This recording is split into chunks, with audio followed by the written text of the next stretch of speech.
All right, good evening, good evening. I am Chief McCauley, and welcome to the Generational Leadership Zoom session this evening.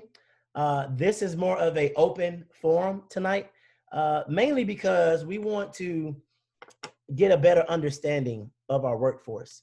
I can tell you, as being a medical officer recruiter dealing with civilians every single day, that everything that we see going on in our society directly correlates with what happens in our military, because we recruit from society.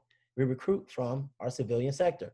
So to think that what happens in our civilian world will not happen in our military world is to be naive. All right. And I can tell you, through this leadership growth that I've been on, as you all know, I've been watching and reading Simon Sinek. I can tell you that the workforce is changing. It's becoming, right now, we have about 4 generations in our workforce. We still have baby boomers in our workforce. We have the Gen Ys in our workforce. We have the Millennials, and now we have Gen Zs. And so it's a very diverse workforce that we're dealing with, which could cause, conflict if you don't understand what everybody, where everybody comes from. So this Zoom session is meant to bring us together, because at the end of the day, you can always go far alone, but you can always go further together. And understanding is a big piece of that. So I want to say thank you to all who have logged in so far. I'm sure there will be more that's going to join, as they always do. Again, this is a Zoom video teleconference. Therefore, please do not say anything classified. All right, no classified information will be discussed over this medium. And as always, please keep it professional, but be authentic. All right, be authentic in what you say. So with that being said, we're gonna go ahead and get started. I'm gonna start off with a video. I'm gonna open up with this video, and I think it's only like 2 or 3 minutes, so it's not long at all. And then we will move forward into a PowerPoint, and then we'll have an open discussion.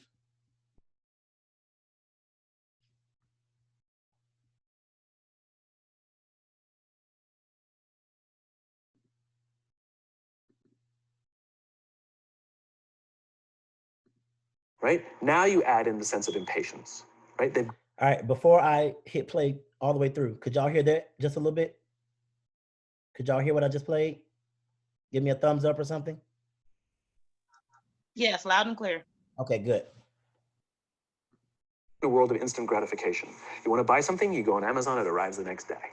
You want to watch a movie? Log on and watch a movie. You don't check movie times. You want to watch a TV show? Binge. You don't even have to wait week to week to week, right? I know people who skip seasons just so they can binge at the end of the season, right? Instant gratification. You want to go on a date? You don't even have to learn how to be like, hey. You don't even have to learn and practice that skill. You don't have to be the uncomfortable one who says yes when you mean no, and says no when you mean no, but yes when you don't have to swipe right. Bang, I'm a stud. Right? You don't have to learn the social coping mechanisms, right? Everything you want, you can have instantaneously. Everything you want, instant gratification, except job satisfaction and strength of relationships. There ain't no app for that. They are slow, meandering, uncomfortable, messy processes. And so I keep meeting these wonderful, fantastic, idealistic, hardworking, smart kids. They've just graduated school. They're in their entry-level job. I sit down with them and I go, how's it going? They go, I think I'm going to quit. I'm like, why? They're like, I'm not making an impact. I'm like, you've been here 8 months. You know? It's as if they're standing at the foot of a mountain and they have this abstract concept called impact that they want to have in the world, which is the summit. What they don't see is the mountain. I don't care if you go up the mountain quickly or slowly, but there's still a mountain. And so what this young generation needs to learn is patience. That some things that really, really matter, like love, or job fulfillment, joy, love of life, self-confidence, a skill set, any of these things, all of these things take time. Sometimes you can expedite pieces of it, but the overall journey is arduous and long and difficult. And if you don't ask for help and learn that skill set, you will fall off the mountain, or you will, the worst case scenario, and we're already seeing it, the worst case scenario is we're seeing an increase in suicide rates, We're seeing an increase in this generation. We're seeing an increase in accidental deaths due to drug overdoses. We're seeing more and more kids drop out of school or take leaves of absence due to depression. Unheard of. These are all, this is really with straight. All right. So that's the video. And by the way, that full video is probably about 45 minutes long. That was his initial video that broke the internet. But I'm obviously wasn't going to play the full video right now. I just wanted you to hear that snippet. All right. And then I'm going to bring up this PowerPoint.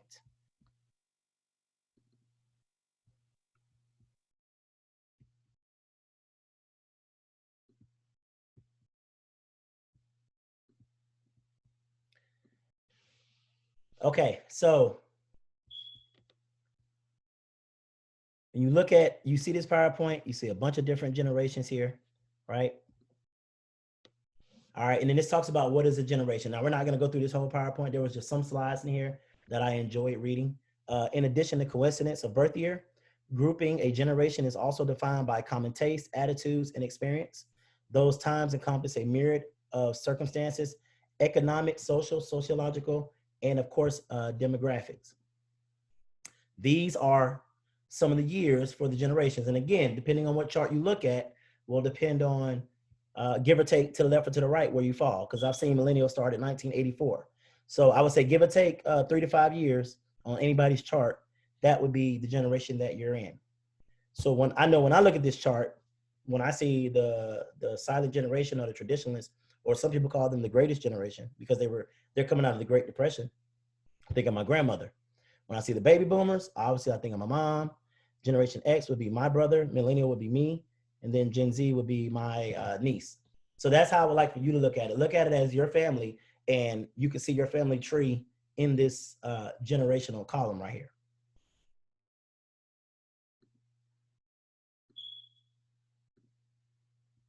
All right, this just talks about the workforce. If you look at it, if you go back to 2005, baby boomers were heavy in the workforce, right? And as you go up to 2020, look how baby boomers have decreased. And that's obviously because, the baby boomers are getting older. For example, again, think about your family. I think about my mom as a baby boomer. She just retired, right? Many of our parents are getting to the point where they're probably going to be at retirement at some point, right? And now, you look at 2020, the millennials have taken over in the workplace. That's us, or some of us.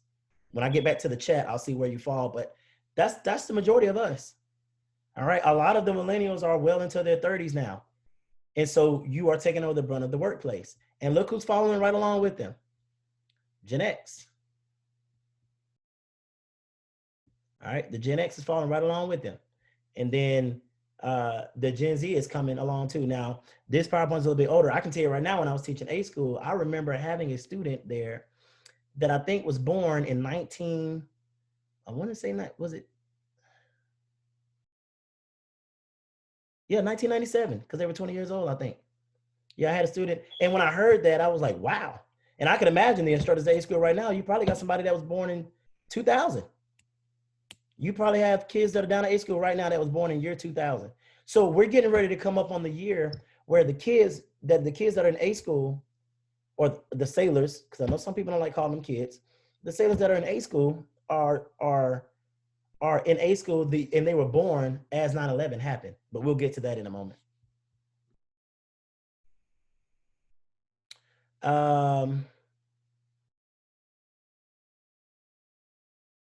So these are some lifestyle and characteristics that I wanted to share, that I wanted all of us to look at. So here it says veterans, but of course they're talking about the traditionalists or the great generation. But you can see that baby boomers, when it talks about family disintegrating, Gen X, latchkey kids, Gen Y, merged families. Back then, if you think about your grandma, education was a dream. And I can believe that because my grandma only had a 3rd grade education, right? Education was a dream. For our parents, or some of our parents, baby boomers, it was a birthright. Education, a way to get there. And then as you move forward, education is, some of us right now think education is an incredible expense, right? You think about college, you think about student loans. That's the first thing some people think about now in society, is if I go to college, how much money am I going to owe for school? right? Back then, rotary phones. How many of y'all remember rotary phones, right? How many of y'all remember turning the knob and watching it go back and turning again and watching it go back? Absolutely. Yeah. Baby boomers, right? Touchtone phones. Call me anytime you want. Generation X was when cell phones first came out. Anybody remember the first cell phone? Everybody remember how big it was, right? I, I think if you remember, like Nokia, they had like the snake, right? Generation X was call me only at work. Why? Because they didn't want it. They didn't want to be bothered after that. Internet for millennial, right? The internet first came. Remember AOL? Remember when AOL first came out? You've got mail, that type deal, right? Picture phones came out. Email first became big. Money. This is a big one. Our grandmothers and stuff. They put cash away. I remember my grandma. I think she had cash in the house underneath the mattress because she didn't trust anybody. But you got to remember, they came out of the Great Depression, right? Baby boomers, buy now, pay later. That's when I think layaway first came out. I didn't even know what layaway was. I remember my mama used to put all types of things on layaway for Christmas. I'm sure, I'm only saying me, but this is going to be an open discussion because I know you all have dealt with a lot of this too. Generation X, right, became cautious, conservative. They saved and saved and saved money. And then Generation Y, we earn money to spend it, right? As soon as we get money, we like to spend it, which is why we have so much financial issues now. But let's keep going. Now, here we go. Here's what I want us to look at. So work ethic and values, right? Our grandparents, hard work, respect authority, sacrifice, duty before fun, adhere to rules. Again, you have to look at what was happening around them. And I know we haven't talked about that yet. I don't think we've saw a slide that dealt with that yet, but I've already mentioned the Great Depression. Oh, and World War II, right? You got to think about what they were going through at the time. Moving forward to baby boomers, workaholics. I can so account for that. My mom and the rest of the baby boomers, they work forever. I mean, I can tell you right now, some of our doctors that are senior doctors are baby boomers, and it's like they don't want to stop. They just want to keep working. They want to keep going. They work efficiently. They have personal fulfillment. That's a key word. They have personal fulfillment. They desire quality, and they don't mind questioning authority. Now, remember, that's the difference between these two. They respect authority. Then you move to Generation X, right? Which is right before some of us. They eliminate the task. They're self-reliant. They want structure and direction, but they're skeptical. I wonder why they were skeptical. We're going to talk about that. Generation Y, millennials, what's next? We multitask. We're tenacious. We were entrepreneurs. We made being an entrepreneur big. We're tolerant and we're goal-oriented. Work is an obligation for our grandparents. Parents, exciting adventure, a difficult challenge. For Gen X, a contract. And then for us, for millennials, a means to an end, fulfillment. Oh, I like this, communications, right? Back then, it was formal. They did memos. Baby boomers, they're big on in-person, face-to-face communication. Gen X, direct and immediate communication right now. Millennials, email and voicemail. And I think this cut off Gen Z, but I guarantee you, if there's a calling for Gen Z, guess what it would say?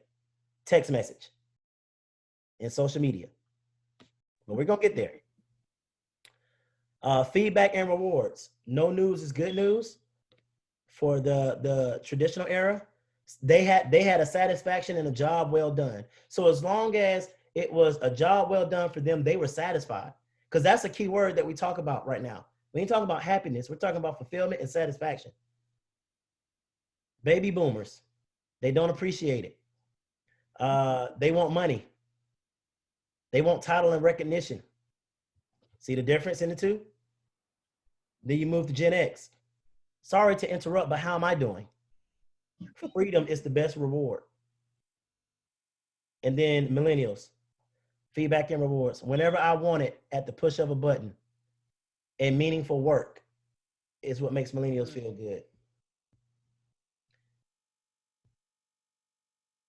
All right. So we're gonna move forward past this. What makes one generation different from another? Shared life experiences, right?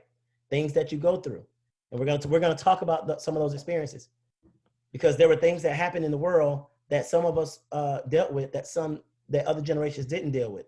I don't know anything about World War II. I don't know any, well, besides what you learn, I don't know anything about the Greatest Depression. I wasn't even there for Martin Luther King's assassination, right? Just like this generation now wasn't there for 9/11. So we'll talk about all that. These were some of the things that happened in the traditionalist era. The Great Depression, the New Deal, attack on Pearl Harbor, World War II, Korean War, the radio, and the telephone. Baby boomers, civil rights was huge, right? Feminism, Vietnam, space travel, assassinations, credit cards, and television. Gen X, the fall of the Berlin Wall, Desert Storm, personal computers, right? Apple, working mothers, MTV, divorce rates. That's a big one. Energy crisis. And then millennials, child focused world, right? The parents were so focused on making sure that their child was taken care of. School shootings were big. 9/11, Boston Marathon, the internet became huge. Social networking became huge. Enron and Iraq and Afghanistan.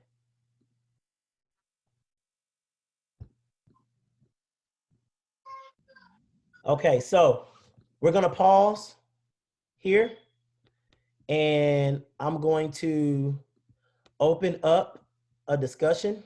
Let me pull up my chat box because I'm sure y'all have been chatting and I haven't seen it yet.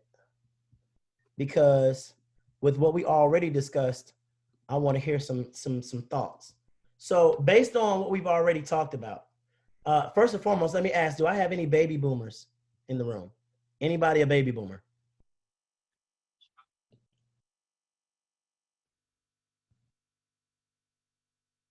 No?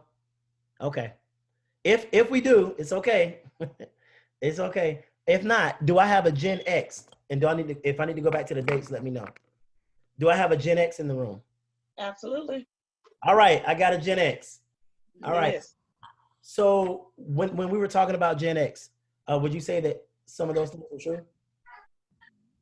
I felt that was my work ethical horoscope you were saying. Everything was spot on. Okay. So tell me, so being a Gen X, tell me what is your primary form of communication? My primary form of communication, and it has been, I'm definitely a face-to-face person. I need to see your expression. I need to see what you're telling me. So I make sure I get the conversation straight. But I'm also good with over the phone, email. I can do all of that. Okay. And this is Gen X, by the way. So she's talking about Gen X. Mm-hmm. All right. Okay. So face to face for communication. And then what would you say? What were some things that you remember growing up as a child that happened in the world around you? Oh shoot. And I had a great childhood too. Of course, like you said, to me, and I'm definitely an 80s baby. TV. We were new, we were creative, we were always inventing something. And that's why I think the 80s was a very inventive time. Everything was new. Okay. And then, and what would you say? So, and by the way, for everybody that's listening, the questions I'm going to ask, I'm not trying to pry into your world, but, but, but in order for us to have these discussions, I do got to ask. If I get too personal, just let me know. I'll back off. Gotcha. Being a Gen X, what was it like being raised by your parents? It was amazing. I had two loving parents. Obviously, 4 siblings. We were very close. Our cousins stayed with us. Friends stayed with us. Our house was an open home. It was, you treated people with love, respect. Love and respect. So Yeah, our house was like an open door policy. It was a safe place. Awesome. Okay. And so then my last question to you then would be, so what would you say that you value in life? What are some things you value? What are some things that are important to you? Oh, friendship, family first.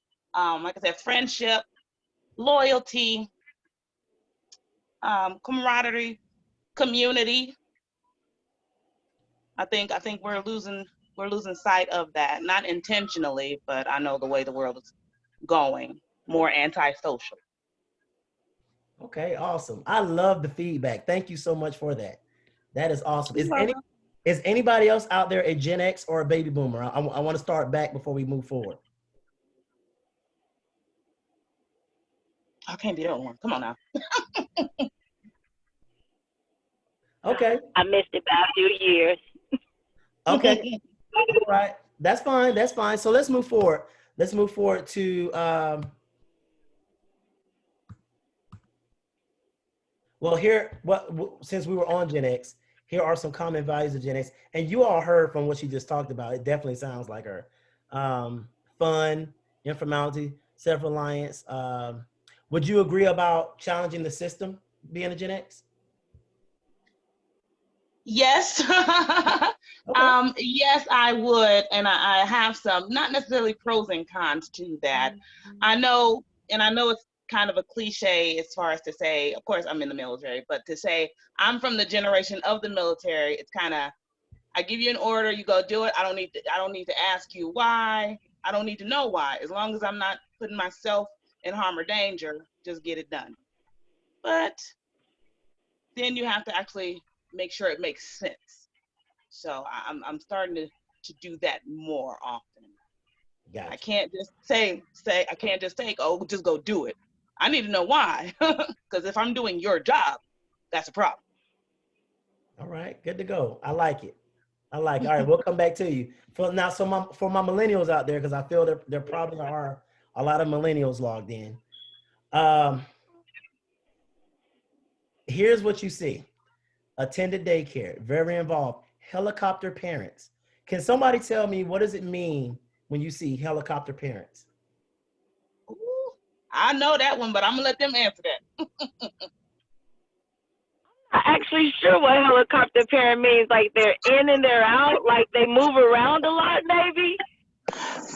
I think helicopter parents means that they're always on surveillance of what their kids are doing at all times. Like they're always, like, have to be watching them at every second. I got that makes sense.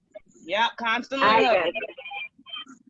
A little bit, but I mean, Cover I mom was and the baby dad. of my family, so. I mean, I see myself doing so that. everybody was watching me. I mean, I see myself doing that with my kids. Like I'm always like on the like alert, waiting for them to run into something or get hurt or whatever else. Yeah. Okay, so let me ask you this question.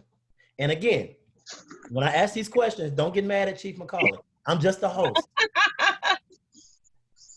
All right, I'm just a host. In regards to quote unquote helicopter parents, right? Let's put it this way. What advantages and disadvantages do you think that has on the child? One at a time, please.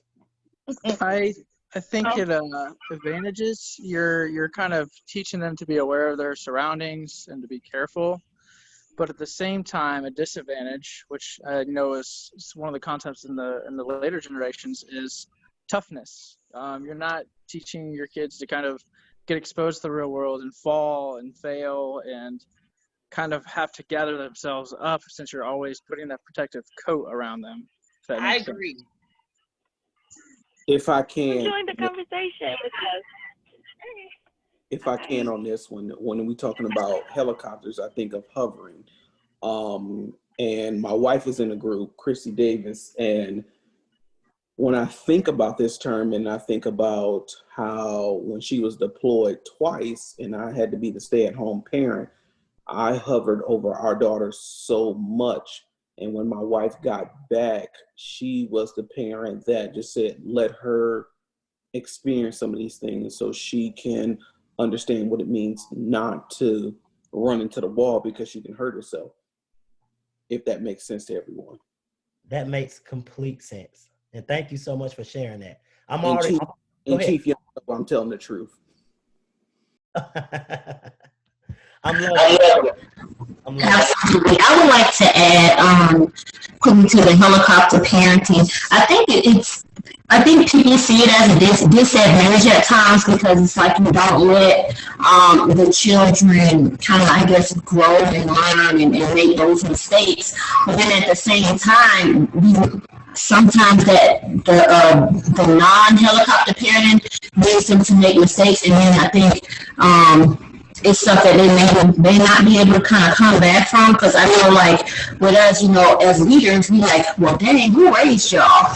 But then when you helicopter parenting, is just like, oh, well, you're doing too much, you're too involved. But then when you're not as engaged or hands-on, and kids is kind of left to their own devices. So I think with anything, we just have to kind of have that balance piece.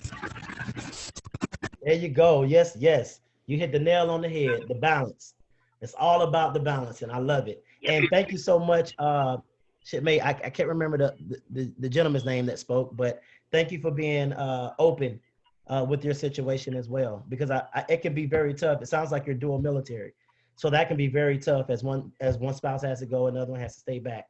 So thank you so much for speaking up on that. Some more things about millennials are the quote, live, then work, which is completely opposite of the prior generations, right? The prior generations work to live, but in this generation, it's we live, then we work. And, you know, I mean, that is kind of the motto, right? I think there's an acronym out there, YOLO, right? You only live once. So everybody wants to go and live and travel and do this and do that. And then it's, oh man, now we got to go to work. Right? So achievement oriented, prefer instant or text messaging, and want to build parallel careers, experts in multitasking. Okay. So let me ask y'all and I always got to go to advantages and disadvantages, because this is not to downplay any generation, because the purpose is to learn from all. What are some advantages and disadvantages of being achievement oriented? I think some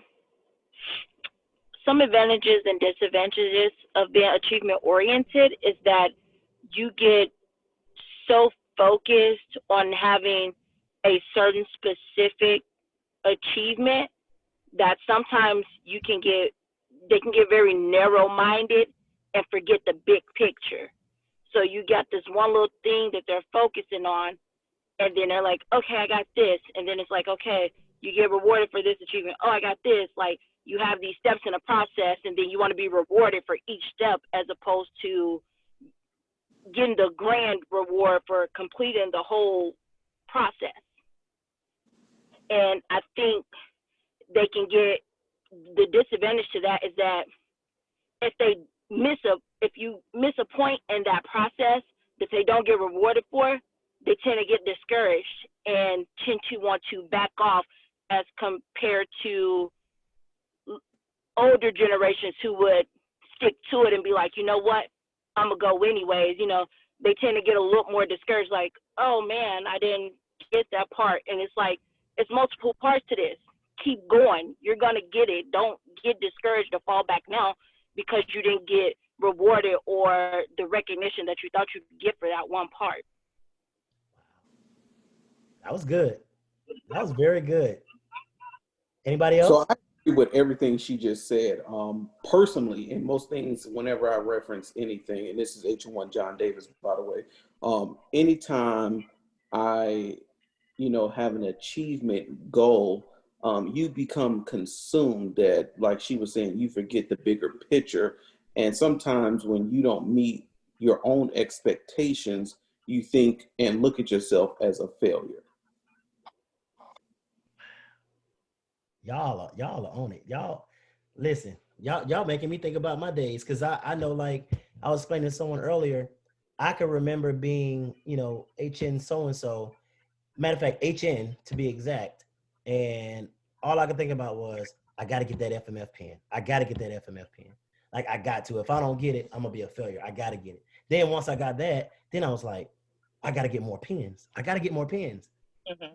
But I wasn't even thinking about the purpose behind the pen. I wasn't even thinking about how I can help others get theirs. I was just so focused on Gratification. how many pens can I get? Right. You know, and it's just like what y'all said, is you get so consumed in the achievement that it takes over you. And it's just like Chief Young said earlier, with everything that we do, it's a balance. You got to have a balance. There's nothing wrong with having goals and getting achievement. But when it gets to the point where it takes over your life, you might want to scale it back a little bit. You might want to remember what's actually very important to you.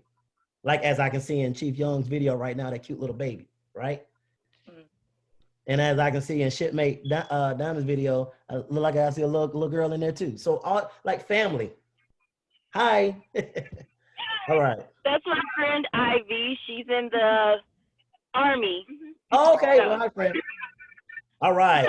So, all right. So let's move forward. So some more common values of millennials are being optimistic, civic duty, confident, respect for diversity, informal and tenacious, and social consciousness. So if you look around the world today, you know, you see what's going on in the social climate, and you have to take your hats off to the young generation. And this is even after millennials. This is even Gen Z. You got to take your hats off to the young generation. They really do believe in standing up and speaking up, right? I mean, look at the Vanessa, the hashtag Me Too. Look at how many women spoke up on what happened to them. Well, not even just women, men too. Look at how many service members spoke up to what has happened to them.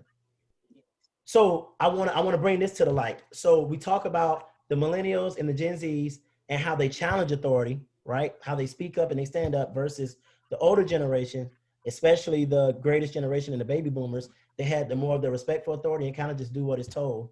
What are the, in your mind, what do you think are the advantages and disadvantages of standing up and speaking up versus just respecting the authority? What are your thoughts on that? This HM1 Stanway. This is actually one of my big proponents is standing up, because I guess when I was growing up, my dad coming from the other generation, I would never be able to ask the question why. If I was told to do something, I just did it, would never have to question it, and that was just what was it. But sometimes if you're not asking the why question, even as we are in the Navy today with leadership and everything else, people will continue to do processes that might not be efficient or might not work because they might not have had different ideas of why we're doing it. They just do it because they're told to do it. The negatives, disadvantages, obviously sometimes it'd be looked at as questioning authority, but if you're going in with tact and you have a solution to the problem when you're asking that why and challenging it, Right. then it's better to speak than not speak, and then just allow the same issues to keep occurring, if that makes sense. Mm-hmm. Love it. Absolutely. Anybody else? I'll go. HM3 Webster for anybody who doesn't know me yet. So I wholeheartedly agree with that. Having a solution when you have a problem and speaking up when there is a problem, because certain problems don't get addressed because people either don't speak up or they're too afraid to speak up. And sometimes challenging and asking a question, it gives clarification to what you're doing. It gives you a structure to what you're doing, because somebody could tell you to do something and you just go, sure, I'll go do it, but they don't tell you how to do it or how they want you to accomplish. They don't tell you what end result they respect. And asking questions, asking that why gets those questions answered so that you can do something, as he said, more efficiently with utilizing a better process. Mm-hmm. For, I'll take myself for instance. I work in SPD where I work. I'm a search tech, everybody. So, and I'm certified as a search tech, but I'm also a certified SPD tech. So when I got to my command, I was like, okay, when this position frees up, you know, I'd like to take it over because I see some processes that we can make improvements upon, things that I've done elsewhere that I know it works because it's been put into action. And I implemented those processes when I went, once I took over the position, I was able to implement those processes. But if I hadn't asked, if I hadn't said, why are we doing this way instead of doing it this way? If I hadn't asked, well, why are we using this product instead of this product? Those changes may not have come about had I not bought those up and addressed them and got them changed, which made our processes more efficient. It also saved us money, thousands of dollars a year on processes that made things better for us. And if I hadn't stepped up and asked those questions, that wouldn't have gotten addressed anytime soon. Right. So it's advantageous to ask, but also knowing when to ask and how to ask. As Brother Young said, I believe, or who was it? The guy who spoke before me, Bates. Yeah, okay, so as he said before, being tactful about addressing issues, knowing how to approach people, because sometimes you may have a good idea and the why you're asking may be a good why, but the way you present that why could completely turn somebody in a different direction and distract them from the reason that you're actually asking in the first place. Absolutely. So it could definitely be very advantageous. Okay. All right. So yeah. So it looks like we definitely have people that don't mind speaking up tonight, obviously, because we're full of millennials, look like in here. So I got something to add. This is Chief ahead. Terrell. So I totally agree with what both of them said. You know, it's a way that you do it. There's a time and a place for it. But the key thing that I think as leaders that we have to remember is that we have to be open to receive, and we have to be able to meet our sailors in the middle. So, and part of being able to get them to question you or to ask those questions is to build the trust. So not every situation you're gonna have to explain yourself, you know, on the job. I mean, if there's something that needs to be done right now, you know it needs to be done right now, you should have already built that trust in your sailors so that they know when you're telling them to do something that they just go ahead and execute. But if there's something like HM3 was saying, if there's a time where you can sit down and explain to them and say, hey, this is why we're doing this. This is the outcome. This is the goals. This is what the mission requires for us to do. Then you're not going to have that pushback when it's time to execute, because they already had that trust in you to know that, hey, as my chief, as my leader, that they're guiding me in the right direction. Okay. So if I can, I would like to add to that quick. Do we as leaders offer the opportunity when we do our initial induct and expectation to our sailors to let them know how we are as leaders and as people? And what I mean by that is, I'm a surge tech by trade. We normally have large number of techs in the operating room. We need to allow them to be people with us so we can understand them better. The one size fits all approach to leadership does not work, in my opinion. That's just H1 John Lavelle Davis' opinion, because you never know what that sailor or that airman or that soldier has been through. So you can't just approach them the same way that you would do everyone else.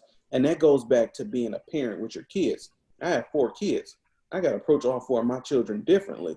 So if I know that as a father, I have to take that little bit of knowledge into the workplace when it comes to my sailors. And since I'm at a joint command, to airmen, soldiers, and Marines, because you never know what they have experienced. So we have to expand our horizon as leaders to understand our people are just different. So I got a question for y'all as leaders, since we're talking about leadership. By the way, you just made me smile, Davis. Like that was so beautiful. It was awesome. Um, my question to you and Chief Darrell, since she spoke about uh, the why, asking why and things of that nature. So I'm your junior sailor, right? I'm a Gen Z, and or a late millennial, and it's obvious that part of my characteristic is that I love instant gratification. Well, there, HM1 Davidson Chief. I've been here and I've been putting in work, but you have not mapped me yet. I did not get the EP, Chief, and HM1. But I've been here and I've been working, and I did not get mapped or get the EP. 6 months.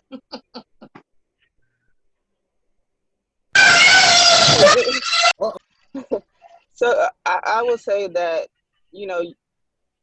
if I've laid my expectations out for you, and we've had that conversation, whether it's through midterms, debriefs, CDBs, whatever the case may be, then I'm having those conversations to you to let you know, hey, this is what you need to do. And it has to be a open and honest conversation. I think you talked about that during your midterm Zoom. It has to be an open and honest conversation, because if you're not willing to have that conversation, then you are setting that sailor up for failure. And if you're approaching every sailor with this cookie cutter leadership and thinking that you can treat and be the same with every single one of them, then you're going to fail as a leader. But I mean, there's other ways to give them that instant gratification. It could be something as simple as, a award or something at formation. It could be a coin. It could be something else besides an EP or a map to keep them motivated to get them on that track. If I may, when it comes to map, I like to lay it out with that, and we covered this in the midterm counseling with the sailor of the quarter, sailor of the year grade sheet. That's very, very, very imperative. So one of the things that I like to do, I like to reach back to my other first classes and say, hey, what do you think about this package for this particular sailor? So in that, you get the perspective from not just me, you get perspective across the board, across the command. So sometimes we like to go in through it, we're going to do it from the FMF approach. You can't do that. The reason why I say you can't do that is because guess what? This command has FMF, surface, air, and quad zeros, or people without warfare devices. So you can't think that you can get mapped just by doing the bare minimum. And in my opinion, again, I'll say that again, my opinion, we have a lot of people who think they can get mapped based off doing the bare minimum, but they don't understand, as I made a post earlier this week, the guidance from the command level leadership. There's certain things and certain wickets you need to hit before you can be considered for a map. And that's just my opinion. And if we're not training our sailors to look and understand that you have to meet, these 4 or 5 wickets before you can even be considered for a map, we have already failed them. So I tell my sailors, if you ain't did the bare minimum of what our directorate is asking for you, don't even worry about getting mapped. H1 Stanway here speaking. I actually have a lot of those similar situations where the sailors are immediately getting discouraged because they're not getting mapped that cycle. They did this collateral and this collateral and involved in volunteering. And I think I kind of just start back from the original point of this whole group that we're in. I try to ask, why are you doing what you're doing? What is the point? Like, if you get mapped, right, it means that you're going to be ready to perform in that pay grade. So instead of focusing on hitting this wicket and this wicket, I tell them about sustained superior performance. I said, just keep constantly trying to make a difference with improving yourself and improving the others around you, and then those things will happen. I don't know, it's easier. It's hard. I think it's hard to communicate that to the other generations because they want the instant gratification, but at the same time, it helps them understand the why to it, so they don't get as discouraged when they're not hitting that point. You have those milestones where you give them Sailor of the Month, or you put them up for Sailor of the Quarter, or at least just talk about the recognitions in front of everybody else. But at the same time, if they're not understanding why they're trying to reach that goal and what is after the Navy, then sometimes I think that's where you can kind of gain them into what's the word I'm looking for? You can get the buy-in from them, is what I'm trying to say. I would like to add kind of to what we're speaking of. I think let me start with the MAP program, right? I think the implementation of this program, we have to look as leaders, the mass senior leadership, people who make these programs and policies, and see where we drop the ball initially. This was a program that came from C-Base, when the caps was the thing, right? And so we implemented this program on the shore duty, with no real guidance. I've been in commands where they have had the sailors actually put uniforms on and go up for a MAP board. The MAP board was never a thing to, quote unquote, aspire to. It was a thing that us as leaders said, these sailors are already performing the capacity of the next rank, and so we're going to go ahead and promote you to the performance that you're already doing. So it's nothing that you should be, quote unquote, aspiring to do. It's something that you're either doing or you're not. You're either performing or you're not. So I think as leaders, we have to manage the expectations of our sailors. And like the other sister said on here, as far as the CDBs and midterm counselors, how are we managing that? Are we still doing midterm counselors with their strengths and weaknesses? I hope not in today's Navy, because guess what? Your strengths and weaknesses, that's your job. As your chief, my job is to develop you to the sailor that you need to be. You need to be aware of what your strengths and weaknesses are, but I need to know what you're doing right now in this moment. What have you done in these 6 months to prepare you at the next 12, and when you hit your eval mark, to make sure you're hitting those with it? And we're doing CDBs with actual eval grade sheets. Are we doing midterm counseling with saying, hey, shipmate, this is what the MAP score sheets looks like, or is that stuff behind the curtain? And so we expect these sailors, we give them partial information, but without full transparency. And so they feel like, oh, my friend got MAP because they worked with this command, or this person got this, but they never see the full transparency piece. So at what point are we offering them that? Is it at the CDBs when we put out the grade sheet? Is it when they're getting their evals? I can tell you right now, sailors don't even know what the blocks read, but they think that they're 5-0 from the top to the bottom. And so it's like, shipmate, you were 5-0, but you didn't hit your PQS requirement on time. Shipmate, you're a 5-0, but you failed your last investment exam. So what does the block 1 say? Does not meet PQS requirements on time. We're not having those conversations. And so these sellers have these expectations that if I come to work, I volunteer, I do my job, I'm ready to get MAP, without understanding that MAP is not something that you aspire to. It is something that you are already doing. And so we reward what you're already doing. That's all I got to add on that. I think shipmate over here has something to say. I can't see your name. Did you have something to say? Yeah, I'll pop in for 2 seconds. And first off, Ebony, great seeing you. Even though it's virtual, it's nice to catch up with an old shipmate. One of my big concerns that I have just across the force, or across, and it's not just specific to our rate, it's kind of across the board.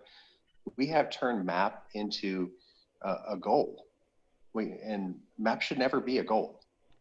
So if we're having the conversation, or people are getting upset that they're not getting mapped, or they're not getting Sailor of the Quarter, they're not getting that, that's not your goal.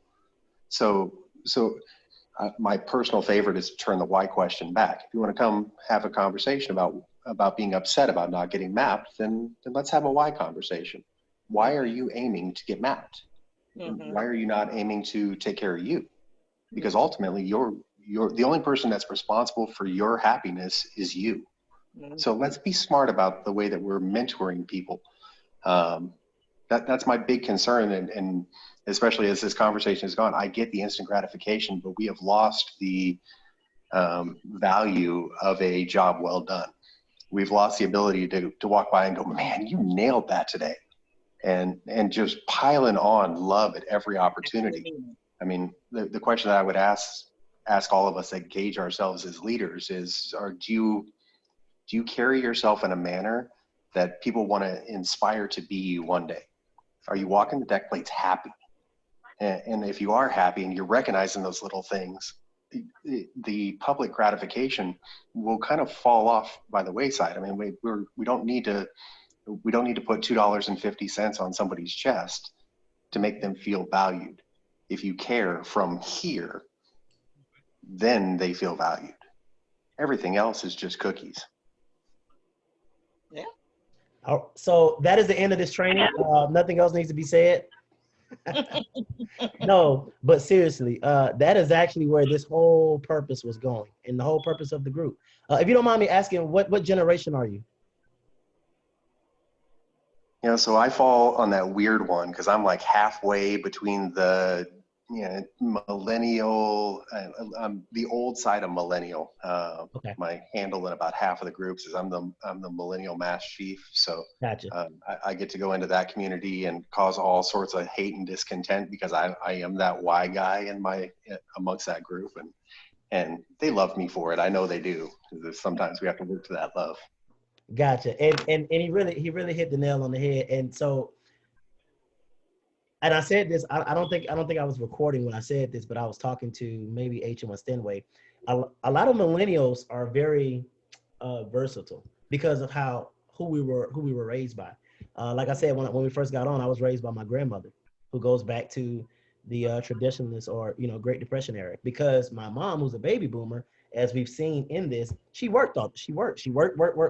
She literally just retired after 32 years.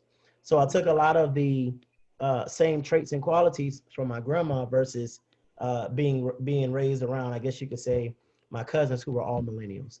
So I can tell just from hearing him speak that he definitely has that older generation kind of mindset to bring to the millennials to help the future generations here, because hit the nail on the head. It's all about the value. That was the whole purpose of this, is to, even though we see all of these characteristics and traits, and there are so many things that that stems from that, whether it's the economy or the wars that's going on, whatever happens around us, there's one thing that can bring all of this together. And that is simply just treating people like people, valuing each other. And that can go from traditional generations all the way down to Gen Z. And I really hate the fact that Gen Z, and I don't even like that term, hate, I dislike the fact that Gen Z is not on this slide, because if you look at what our junior sailors ask for, if you actually ask them, what is it that you guys want? What do you really want? The number one thing, and it's usually top three, but number one thing that they say is, I want to feel valued. Mm-hmm. The one thing that they say is, I want to feel valued. And the second one is, I would like to be empowered. Mm-hmm. And what I don't understand is, how hard is that to make someone feel valued? It's simply getting to know your people and talking to them like they're people, just like they're your family. Everyone that has a family on here, you make your family member feel valued somehow, some way. And especially if you're a parent. H1 Davis, I know you said you got 4 kids. I'm sure that you make each one of those children feel valued in some way. So, wow. So here are some things that we face in the workplace. And many of us already know this. It starts with communication. Poor communication, right? I brought up that whole map point because, let's be honest, we see it all over social media, and we hear it from all our sailors is, why didn't I get mapped, or why didn't I get advanced, or why can I get TA, or why can I get this and that? Or HMs. Mm-hmm. and then we see all the HM memes. The right. HM rate, the quotas are bad. I don't want to, and then I hear them say, I don't want to be an HM anymore. And then right. my first thought is, well, you never wanted to be an HM. Right. You don't want to save lives? You don't want to do that anymore? Okay. Yeah. So, and I know H1 Davis is down at A school. I'm not sure if anybody else has been at A school recently, but all of us have been through A school. And one course that we all can remember, or we all know that is taught there, is the Hospital Corpsman History and Heritage. Mm-hmm. And that course, and I always used to tell my students, that course is the number one course of all of them to me. We're going to teach you the skill sets, but courage, and pride, you got to have that in you. You know, you can have I used to tell my students, you can have a 100% GPA, but I would rather you have heart and courage than to have that high GPA, because when that sailor, that Marine, or that airman goes down, I need to know that you're going to go get him. Shit, I need to know if you're going to come get me. Right. So, but going back to the point, poor communication is what has got us to where we are. We have to work on our, and that works both ways. And we have to understand our communication, because let's be honest, this was another point of the generations. Some people prefer face-to-face. The Gen Z on here, she prefers face-to-face. I'm sorry, Gen X. The Gen Zs prefer text messaging. Well, if it's an important topic that needs to be discussed, do you think text messaging is the best way to talk about that? Matter of fact, how many of y'all have had situations where there was a message sent, but it was not taken the way that it meant to be sent? Absolutely. Right? How many times have that happened? Yeah, in life. Absolutely. So, you know, I see emails that are sent out at work, and if there's an email sent from someone that's in my office, and if it's something that I feel is important, I will get up and I will go walk to their office and answer them. Because why are we emailing? Right. Now, I understand we're in COVID now, but even now, does it not feel better to be able to see people when you're talking to them? Well, some people you don't want to see, so I understand using the phone or email. I get that. I like to see people face to face. I honestly cannot stand talking to people over text. I want to hear voices. I want to see faces. I want to make sure that I got whatever message I needed to get across, and that it was comprehended in the way I intended it to be, and vice versa. I don't want no misunderstandings. I need FaceTime. Absolutely. Absolutely. Misunderstood attitudes, relationships, and working environments. I see this. I'm sure you all see this quite often as well. I think somebody made a post the other day that said, what do you do if you have a shipmate that, quote unquote, doesn't give a... And we all have had sailors that have acted like they don't care anymore. Yeah, openly. But did you take the time to figure out why they don't care? Or why they're acting like they don't care? Ask. Right. There's nothing wrong with asking. I'm nosy. I ask everybody.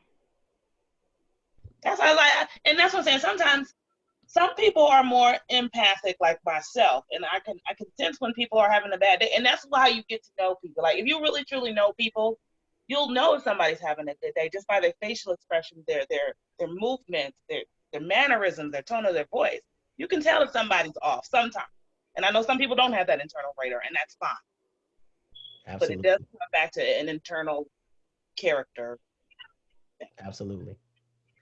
And as you can see on this slide, it talks about the traditionalists and the boomers don't generally question authority, while the Xers and the millennials have been taught to speak up. I can tell you that, you know, again, going back to what's going on in society, I would imagine that those who dream, for example, Martin Luther King, I would imagine that he's very happy with how our nation came together for a social issue. Not just one specific race, gender, or background, but our nation came together for a social issue. Because you got to remember, MLK, he had a dream. He had a dream that black and white kids could hold hands on the playground. And not only did that part of the dream come true, but they're out together, trying to come together for a common cause. So that shows you right there that the Gen Xers and the Millennials and the Gen Zs, that if they buy into your why, if they buy into what you believe in, you got you a winner. Or, you know, where I'm from, we call it a road dog, but you got you a winner. You got you somebody that will ride with you. And I joke, but I'm saying that from a leadership standpoint, as chiefs, senior chiefs, master chief, or as captains and admirals, or whatever the case might be, we have to know that our junior sailors, both enlisted and officer, that they will ride with us as long as they believe in our why we are doing this. If they know that they can trust us, if they know that that we have their best interests at heart, they'll go to the ends of the earth. And those are the ones that you want fighting with you in battle or in general quarters. Those are the ones that you want there, because they will man that 50 cal when they don't know how to do it. They will close those hatches down when the ship needs to be saved.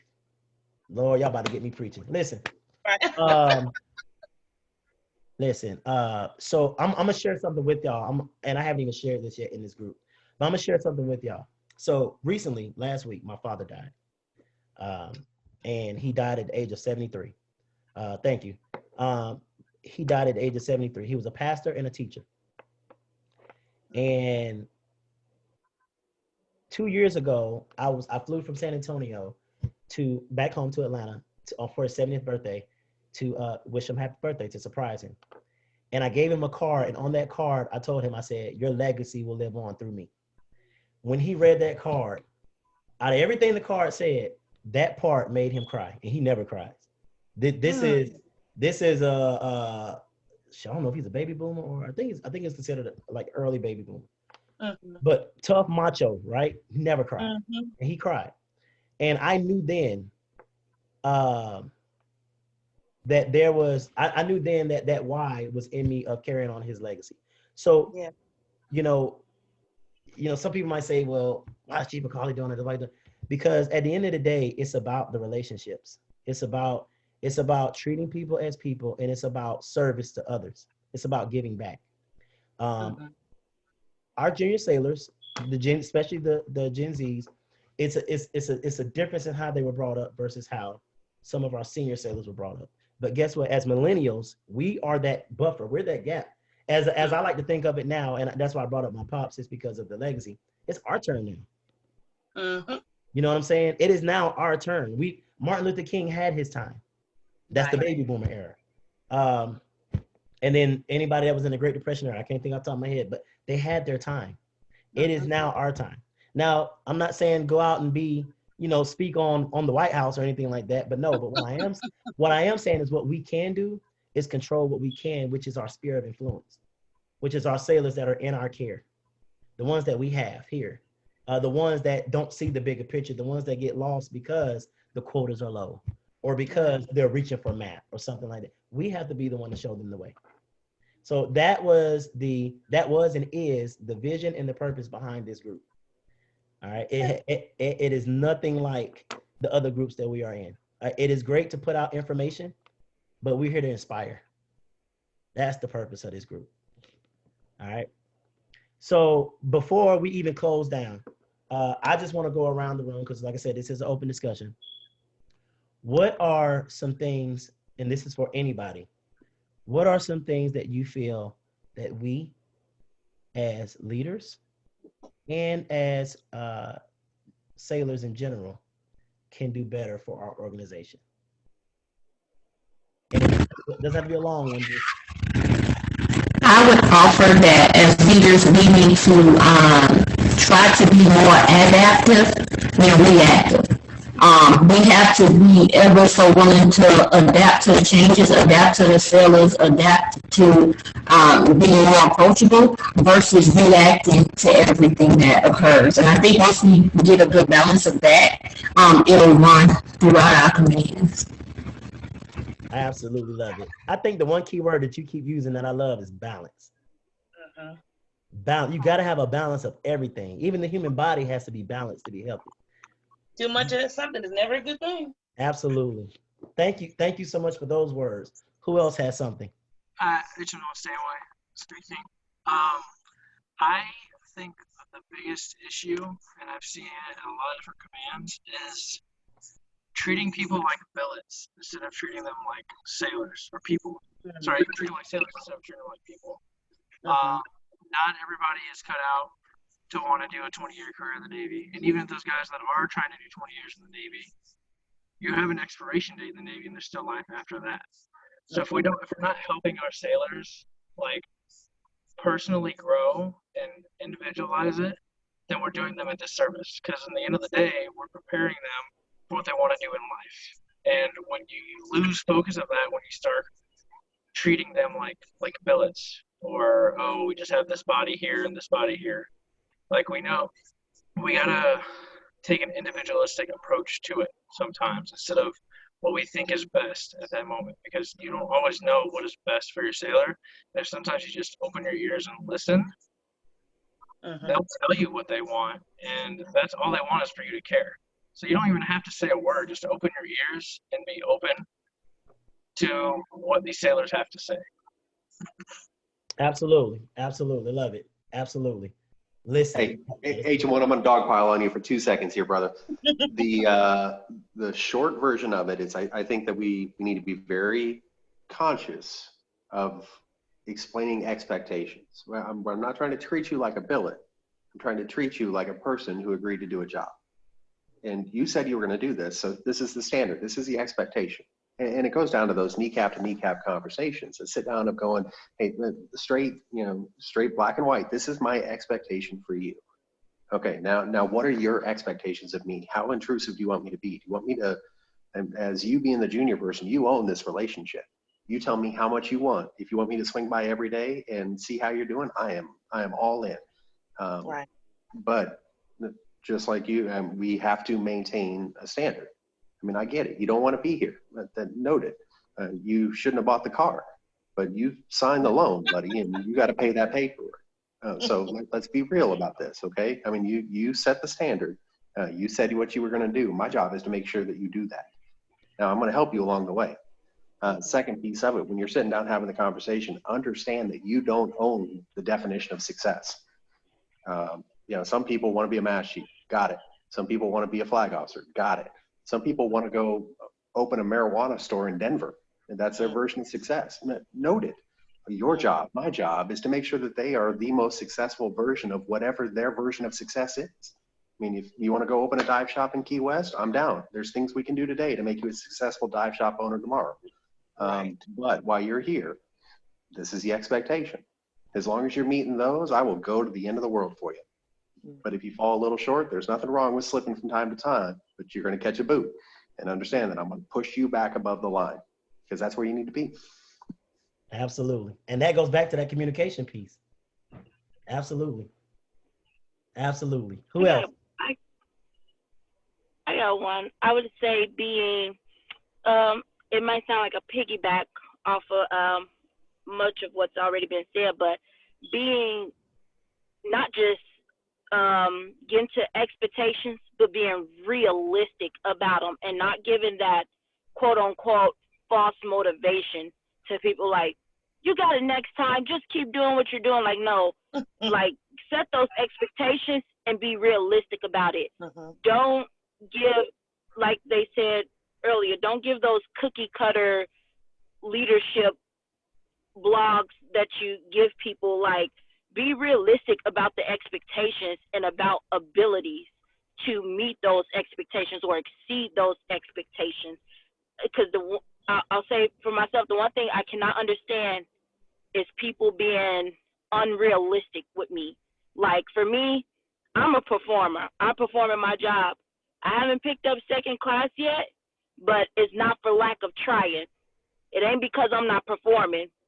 It's because I've just gotten outperformed. So it's not that I'm not a top performer.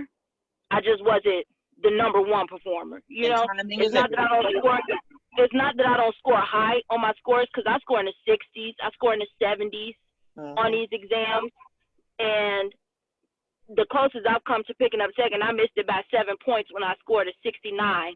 And I like to be realistic, because when those quotas come out and they hit, and I see what that final multiple is, and I know I went in with a MP eval and I went in with a total of like 50 points, and I know I need 150 cutoff score, and the most I can score on a test is 80.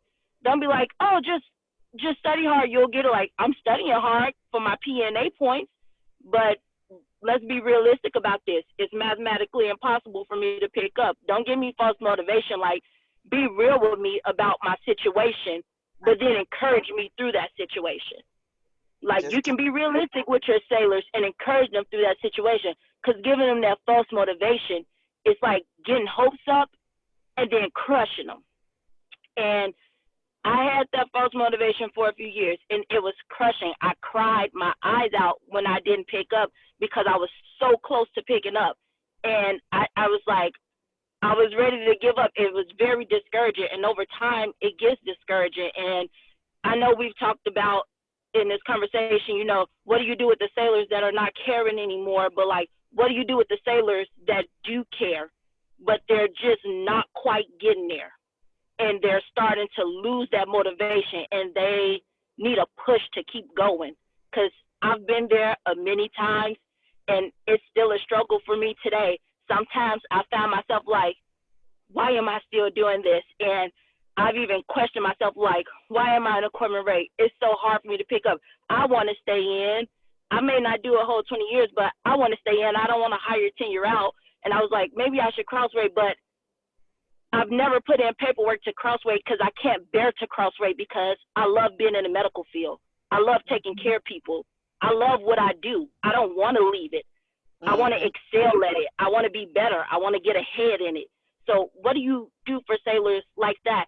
I believe you got to keep it real with them. You have to be realistic about the expectations, about what's currently going on, what the limits are, how many are picking up, and whether they'll make the cut that cycle or not. You got to be realistic about it, but still encourage them through it and push them through it. And when you see them pushing through, come and give them a little pull, give them a little extra push when you see them working, when you see them charging like that. I think that would definitely make it a lot better especially for sailors who are pushing, but they just don't feel like they quite got that backing that they feel like they need. So first off, let me say thank you for speaking candidly. I appreciate that, and I'm sure every other chief on here does. Yeah, that was very honest. Yes. Man, I could say so much on that. I'm sure, and I'm sure so many other leaders on here can too. Wow. I love sailors like that. I love the ones that are passionate, that want it, and you just need that little. That's a mature way of thinking. Yes, I love sailors like that. Whew, man. Okay. So you threw me completely off. Because I want to go down that road, but I want to kind of close this out, and I know people have to go do it. Can we talk? Does any other leader want to speak on that? I'll say that. No, go ahead. Because I could go all down. I'll just say this. I'll say this, shipmate. There are plenty of avenues to advance within our rate that I believe that many sailors are not aware of. The Navy-wide advancement exam is not the only way, and neither is MAP. There are other avenues. But also, even on top of that, the fact that you're motivated and you love doing this job lets me know that you're not going to quit and you're not going to give up. And knowing what I know, I'm telling you what I know right now. I know that for the person that does what they're supposed to do consistently, they will get what they deserve in due time. So I can't tell you when you're going to make HM2. I can't tell you that, you're going to make it next year. That would be a broken promise. That would be, like you said, not being real. But what I can tell you, that is, if you stay the course, what it is that you value will come to you. All right. Whatever it is that your purpose is will come to you. But if you want to, there are strategic ways to navigate the rating, especially now. The ladder is a great way to navigate. And then, as well as the other ways that I know of and we all know of, as far as advancing to navigate. I know plenty of people that don't want to go recruiting or to recruit division command, but I can tell you that there's ways to pick up that way. There are people that don't want to go to Star C school programs or be an IDC. There are ways to pick up that way. So there are avenues out there. All right. It's just one, do you know them? And two, do you want to do that? But if not, stay the course that you're on. And if any sailors out there listening to what you just said, if you're that sailor that is performing and you want it and you're passionate and you're motivated, I can assure you that your time will come. Your time will come. I can't tell you when. It's just like love. I can't tell you when you're going to fall in love. But I can tell you that it takes definitely more than just a few days. And it typically takes less than 10 years. Somewhere in the middle, you'll probably fall in love with the person that you're with if you stay consistent. All right. And that's the key word, is consistency and patience. So watch, every leader on here, every chief on here has had that sailor that has probably wanted to give up and has wrote them years later and said, thank you, chief, for not allowing me to give up. I am now HM2 or HM1 so-and-so. I promise you, I bet you, and I don't know however long from now, you're going to come back and you're going to say, hey, y'all, I'm Agent 2 or I'm Agent 1 now. We're gonna be like, yep. So stay the course. All right. Can I get some feedback? You got me? Oh, all right. I got you, Chief. Thank you. I'm definitely gonna stay it. Can't lie, says not disheartening watching like a 3 or third class who just got mapped last year be eligible for the STAR program because they're under 6 years and still in their first enlistment. And I'm on my third enlistment. I've been there 9.5 years, so I wasn't eligible for it. But you know what? That's it would have been nice though. But that's their journey. That's their journey. You have your journey. Yep. Everybody has their own mountain. All right. You got your mountain. And you got a team right here listening to you that I know that will support you. Don't climb that mountain by yourself. All right. Just climb your mountain at your pace. I actually made Chief pretty fast. I'm gonna be honest with you. But I know people that made Chief a little bit after me that I look up to because they experienced things that I didn't.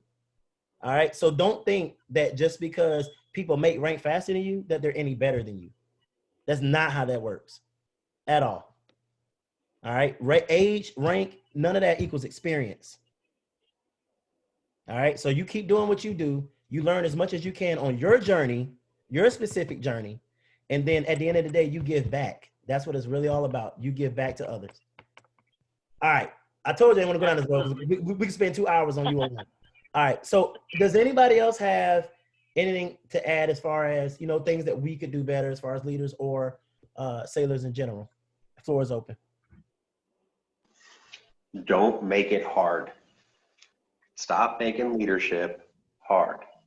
Stop making it, just set your priority. You know, for the folks that have my camera up, we're on a road trip, sorry. And for the folks that don't, I'll do my best to describe it. People think that leadership, you got to read books or be involved in all this other stuff. Sorry, we are in my bathroom. There's the shower. There's the bathroom mirror. There's priorities. Every day you got to look at priorities. And I'll read you mine just so that you can understand. Number one is be an example on purpose. That's priority number one. Priority number two is inspire one person. And priority number three is eat lunch. Go sit down with somebody and eat lunch with somebody. Stop making it hard, man. I mean, we have a tendency to think that this is challenging, and it's not. It's just easy. You just got to make time for it. Set your priorities and live to them, folks. You can absolutely tell that he's been doing this. He knows what he's talking about. And I think the key word I like that he used too, outside of all that, was time. Time and energy. It's so easy to give somebody money for something that they did. That doesn't mean anything. But when you give them time and energy, that means everything. I love it. Anybody else? I just want to say that that last part he just said kind of resonates. As I was going through my career, my first command, I was that person that was just trying to push to make rank and was doing everything I can, was getting discouraged seeing everybody else make rank. But when I got to my second command, I kind of had a different approach, like you just mentioned, with stop trying so hard. Just naturally try to help other people, and then the things are going to happen for you. And I will say that that place was probably my best place I've ever been to. And I'm not trying to brag, but I was able to walk away there as a junior second, walking away with a #1 EP, not having some major collateral, not having some jumping all over the place, but simply trying to impact others. And I enjoyed it. I wasn't trying to make EP. I was just trying to make a difference for others. And then eventually things happened for me. So I 100% agree with what he said. Just stop trying so hard. Just do what you can do and control only what you can control, and the stuff is going to happen for you. Absolutely. And I'll add, if you're doing it for the right reasons, it's very easy. You won't work a day in your life. If you're doing things for the right reason, and you're doing it because that's what you enjoy doing, that's what you want to do, and you're not doing it to chase an award or an eval or anything like that, it'll be very easy. Absolutely. Absolutely. Anybody else?